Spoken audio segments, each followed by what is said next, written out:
Hi everyone and welcome to this video on English Language Paper 1, Question 2. Remember this series is for the AQA GCSE exams from the summer of 2026. Okay, in the last video we did question 1. Today we are going to do question 2. We've already read the extract a couple of times, but we're just going to read this section that we're focusing on here because question 2 tells us to focus just on lines 1 to 7. So let's read it. Ours was the marsh country, down by the river, within as the river wound 20 miles of the sea. My first most vivid and broad impression of the identity of things seems to me to have been gained on a memorable raw afternoon towards evening. The dark, flat wilderness beyond the graveyard, intersected with dikes and mounds and gates, was scattered with cattle feeding on it, was the marshes, and that the low leaden line beyond was the river, and that the distant savage lair from the wind was rushing was the sea, and that the small bundle of shivers growing afraid of it all and beginning to cry was Pip. So we're looking at lines 1 to 7. If you write about any other section of the text in this, if you take a quotation, for example, from line 13, you don't get the marks. And the question says, how does Dickens use language to describe the landscape? Now, this word how is so important. It's telling you to analyse, and we'll talk about what analysing means in just a moment. We're focusing on language here. Question 3 asks about structure, but question 2 wants you to write about language, and again, we'll clarify that in a moment. And we are also focusing on the landscape. The question gives you some bullet points, and these are potentially helpful, but not always. So it says you could include the writer's choice of words and phrases, language features and techniques, and sentence forms. Now, I've crossed out sentence forms because I have never seen a decent answer where a student writes about sentence forms effectively and says meaningful comments on the text. And you can still get 8 marks out of 8 just by writing about words and phrases and language features and techniques. There are 8 marks, so we're aiming for about 2 paragraphs, maybe 3 to answer this question, and you've got about 10 minutes to do it in. So what does it mean to analyse language? Well, you need to ask yourself 2 questions. Firstly, what language method has the writer used? And secondly, what is the effect of this method? Why has the writer used it? Now, that second bullet point is the one that's critical to getting the marks on this question. If you identify the method but don't tell us why, then you won't pick up very many marks. Similarly, if you're not sure what the name of the method is, but you kind of describe it, like say, for example, you don't know the official term for an asyndetic list, but you know it's a list, and then you can explain the effect of that and the reason why the writers used it, then you're still going to get marks. Okay, so the reason behind the method is the most important thing. Well, what do I mean by methods?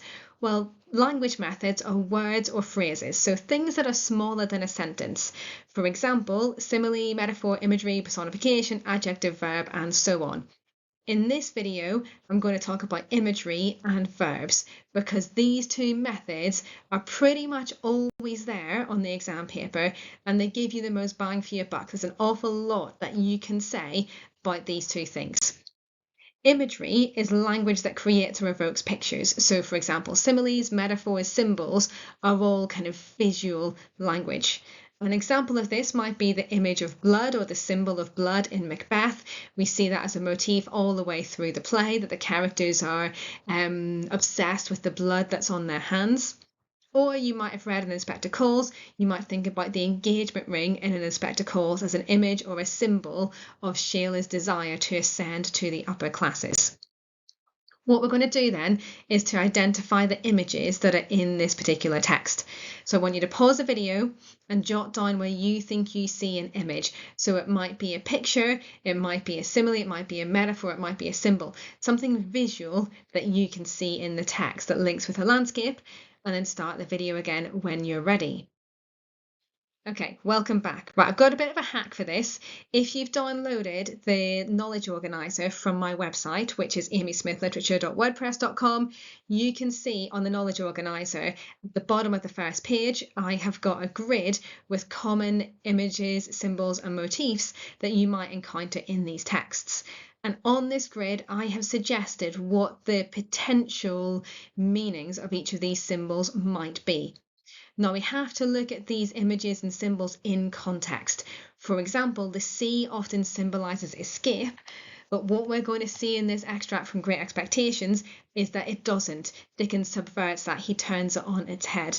So I would suggest making yourself some flashcards with the name of the image on the front, the potential meanings on the back, but just be careful that you consider the context of those images when you come across them in these texts. Okay, so here we go. Here are the images that I have found.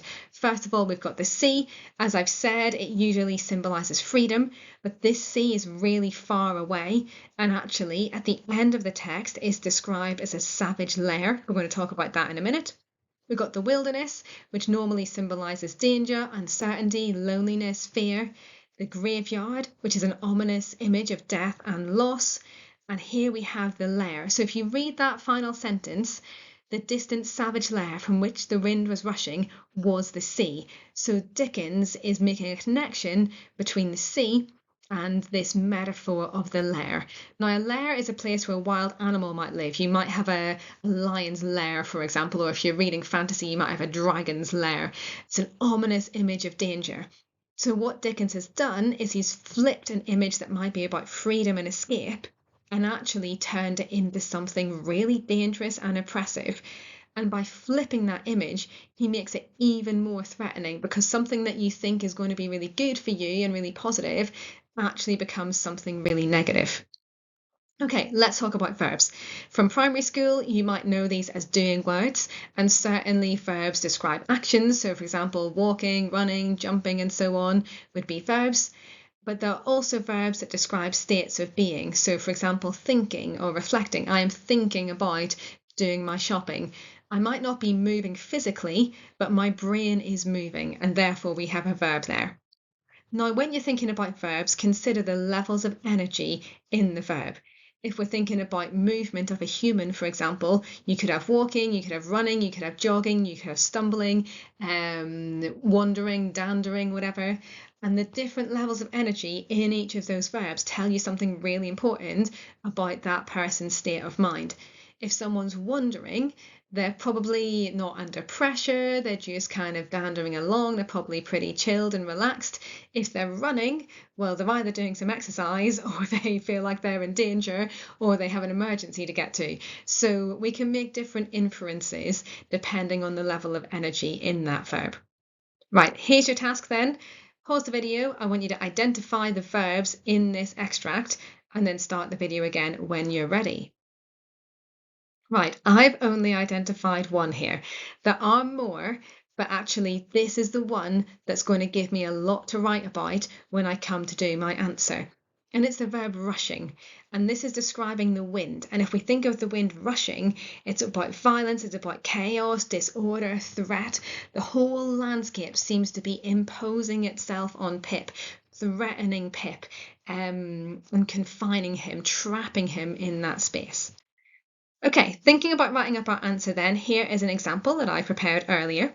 Let's read it through first, and then we'll talk about why this answers the question.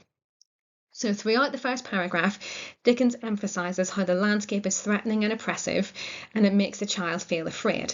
For example, the image of the graveyard evokes ominous ideas of fear and loss, suggesting that perhaps death stalks the lives of the people living in this remote village in Kent. This is amplified by the image of the distant savage lair. A lair is usually a place where a wild animal lives, but here Dickens is writing about the sea. So instead of the sea symbolising the possibility of freedom and escape, it represents danger and adds to the intimidating atmosphere created by the landscape. The child Pip will be unable to escape to a better life. Now, what's good about this answer? In yellow, I've directly addressed the question.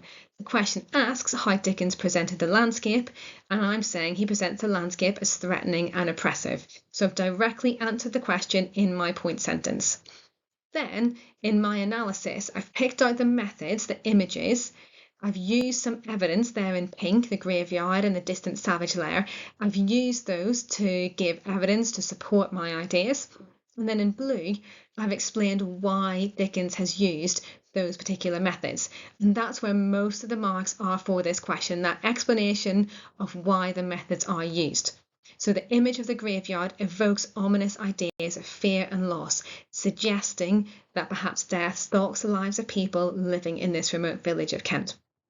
So that's an example of a good answer for this question. Now, what I think you should do now is write up your answer. You can use bits from my example if you want to. And the other thing that I've got to help you is if you've downloaded this exam paper from my website, you'll see that there's a section for you to write your answer, and I've put sentence starters in the margin to support you. With sentence starters, you always need to be careful because they don't always fit what you individually want to say. So pick what's useful, chop and change and vary it if you want to. Don't feel like you have to stick slavishly to using every single sentence starter that I've given you. They're there as a support, but if they're cramping your style, then you don't have to use them. Okay, so stop the video, write up your answer, and thank you very much for watching.